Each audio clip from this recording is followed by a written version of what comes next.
Assalamualaikum warahmatullahi wabarakatuh. Perkenalkan, kami akan mempresentasikan terkait hasil kerja kelompok kami yang mengenai analisis interaksi YouTuber dengan video sponsor di YouTube menggunakan metode sentralitas dan KP. Nah, di sini untuk kelompok kami itu yang pertama adalah beranggotakan teman saya yaitu Muhammad Arif Muti dan saya sendiri Nail Muta'ali Muhtar. Eh, Nah, latar belakangnya yaitu YouTube digunakan untuk berbagi berbagi video tentang berbagai topik seperti berita, kegiatan vlog, tutorial, dan lain sebagainya. Nah, dengan miliaran pengguna, YouTube memiliki kumpulan data yang sangat besar. Oleh karena itu, dengan menganalisis kumpulan data dapat ditemukan korelasi baru, sehingga pada platform YouTube ini memungkinkan adanya interaksi sosial antar jaringan YouTuber dan sponsor. Oleh karena itu, kami eh, kami di sini akan membuat analisis tentang interaksi YouTuber dengan video sponsor di YouTube menggunakan metode sentralitas dan gapping. Next. Nah, untuk metodologinya sendiri yaitu kami menggunakan degree centrality, yaitu jumlah hubungan yang dimiliki antara aktor satu dengan aktor yang lainnya. Sehingga aktor yang memiliki jumlah relasi yang paling banyak atau memiliki degree yang paling tinggi merupakan pusat dalam dan memiliki pengaruh yang besar pada jaringan tersebut. Nah, di sini kami menggunakan rumus sebagai berikut. Eh, DD V V V VI sama dengan D in I ditambah D out I, kemudian D in I itu ya merupakan jumlah masuk untuk simpul VI, dan D out I adalah jumlah keluar untuk simpul VI. Next. Eh, kemudian kami juga untuk metodologinya juga kami menggunakan betweenist centrality, yaitu jumlah jalur terpendek yang melewati seorang aktor pada sebuah jaringan. Sehingga aktor dengan nilai betweenist paling tinggi memiliki fungsi yang besar dalam menghubungkan antara aktor atau kelompok satu dengan kelompok yang lainnya. Nah, aktor yang memiliki nilai betweenist yang paling tinggi memiliki kemampuan untuk mengontrol arus informasi yang terjadi dalam jaringan atau yang biasa juga disebut dengan key player. Nah, untuk rumusnya sendiri yaitu CB dalam kurung I sama dengan sigma J lebih kecil dari K, G JK dalam kurung I atau garis miring GJK, yang di mana GJK ya, yaitu banyaknya jalur terpendek geodesik, jalur terpendek atau geodesik penghubung JK, dan GJK dalam kurung I yaitu merupakan jalur terpendek atau penghubung geodesik JK melewati I. Next. Nah, GPI sendiri adalah merupakan perangkat lunak yang berbasis open source yang digunakan untuk menganalisis, memvisualisasikan, mengeksplorasi, dan juga memanipulasi sebuah network sehingga pengguna dapat menemukan eh, keter, keter- keterikatan antara sebuah network menggunakan dataset dan juga memvisualisasikannya dengan cara yang intuitif dan juga menarik. Nah, selanjutnya adalah alur data kami. Jadi di sini kita menggunakan tools Kaggle ya. Yang pertama yaitu kita menggunakan dataset untuk proyek kali ini. Kami menggunakan dataset yang berasal dari Kaggle seperti link grup yang di bawah. Kemudian pada dataset tersebut berisi daftar tentang daftar-daftar YouTuber dan daftar interaksi terhadap sponsor. Nah, kemudian kami melakukan pre-processing Nah, pada tahap preprocessing ini terdapat dua proses yang dilakukan, yaitu pertama menghilangkan relasi yang berupa non dan parsing yang bertujuan untuk memisahkan antara node dan juga edge. Nah, kemudian eh, kami melakukan filtering. Nah, pada tahap ini data organisasi akan digunakan sebagai source, di mana source sendiri berupa node dan data sponsor sebagai target. Dan juga sama halnya sama halnya disebut edge. Eh, Selanjutnya tahap eksperimen. Untuk tahap eksperimen ini eh, kami menggunakan dataset yang berisi daftar tentang daftar YouTuber dan daftar interaksi terhadap sponsor-sponsor yang tersedia pada Kaggle.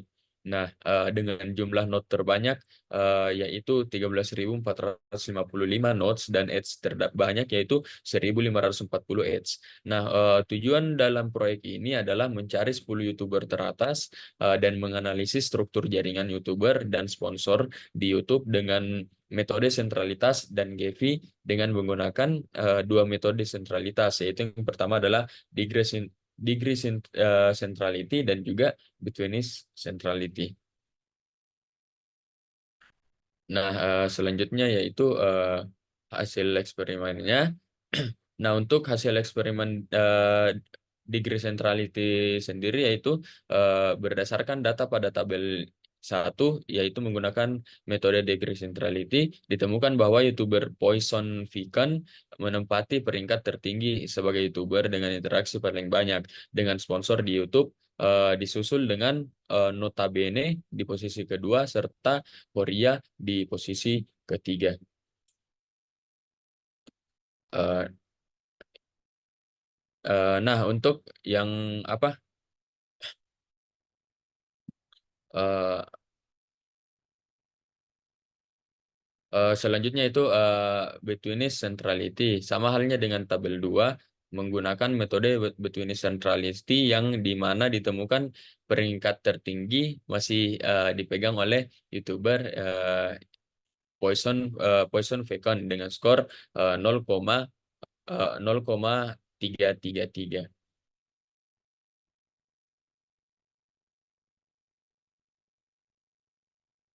Nah, selanjutnya visualisasi.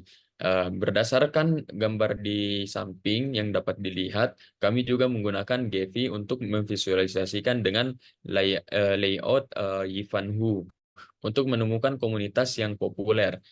Bisa dilihat bahwa Simple Poison Vegan terlihat sangat menonjol, yang mengindikasikan bahwa terjadi interaksi yang kuat antara sponsor dengan kanal YouTube tersebut. Nah, Poison Vegan memiliki konektivitas atau pengaruh yang besar dalam eh, komunitas dan sponsor.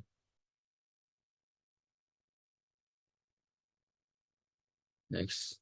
Nah, selanjutnya untuk visualisasi kedua, kami memvisualisasikan simpul menggunakan degree centrality. Bisa dilihat note yang berwarna merah adalah label dari Poison Vegan. Kemudian gambar di samping adalah eh, hasil visualisasi graf menggunakan between centrality. Eh, Namun kali kali ini note kurang bisa terlihat dikarenakan label sangat menumpuk satu sama lain. Nah, selanjutnya kesimpulan berdasarkan hasil eksperimen yang telah kami lakukan, dapat disimpulkan bahwa Poison Vegan menempati peringkat tertinggi sebagai YouTuber terbesar di YouTube dengan dataset dataset yang kami gunakan. Nah, visualisasi jaringan memperlihatkan dominasi YouTuber Poison Vegan ditandai dengan sponsor yang sangat padat. Hal ini menandakan pengaruh besar Poison Vegan pada struktur jaringan sponsor yang ada di YouTube. Nah, untuk hasil visualisasi GEPI hasil visualisasi GEPI juga menunjukkan bahwa simpul Poison Vegan sangat menonjol dibandingkan simpul lainnya. Ini mengindikasikan bahwa konektivitas dan pengaruh besarnya di YouTube disusul dengan YouTuber Notabene. Nah, untuk kesimpulannya sendiri, eksperimen ini telah berhasil dalam mengidentifikasi interaksi antara YouTuber dengan sponsor yang terbukti dengan menggunakan dua metode, yaitu yang pertama adalah degree centrality dan juga betweenist centrality. Kemudian hasil visualisasi juga bisa dilihat secara kuat, yaitu Poisson Vacant dalam mendominasi sponsor di YouTube secara keseluruhan.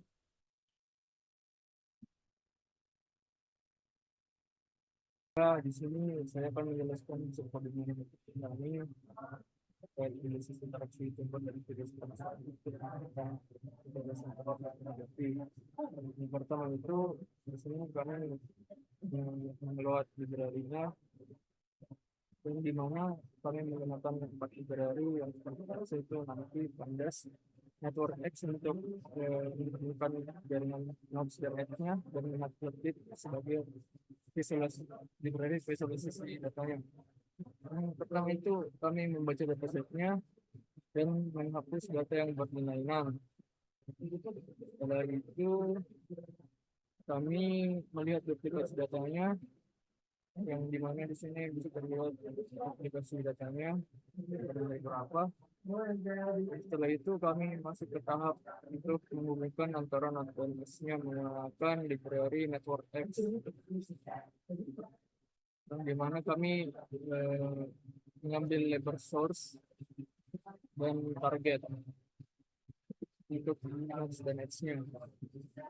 Dan kemudian dilanjut menghitung degree centrality-nya.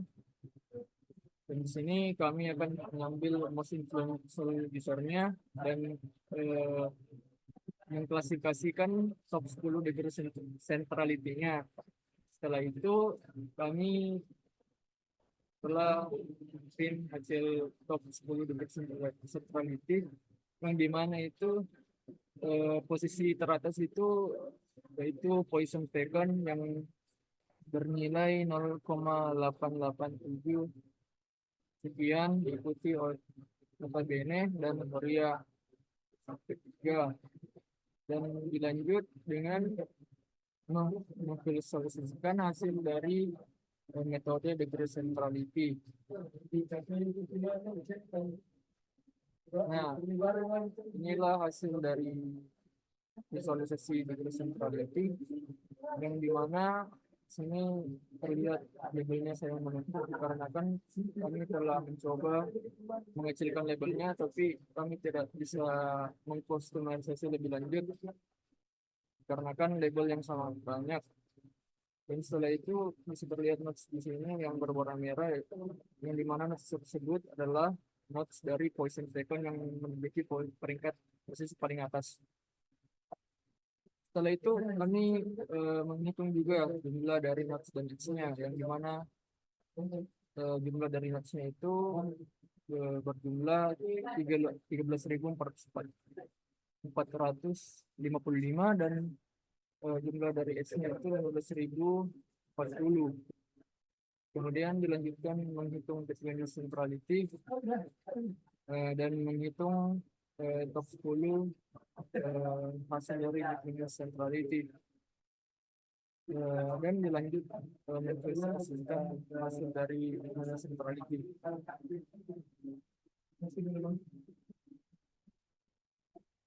Nah, di sini sudah terlihat hasil dari visualisasi grafnya yang dimana di sini bisa dilihat labelnya sangat menumpuk sehingga nodes yang terlihat tidak nampak karena label yang saling menumpuk. Ya, mungkin itu saja. Dan yang terakhir kami mundurin hasil dari top 10 simpul dengan nilai bonus centrality yang tertinggi, di mana itu sama dengan degree centrality yang dimana Poisson Vacant memiliki peringkat yang paling atas yang dimana memiliki nilai between centrality yang paling tinggi di antara 10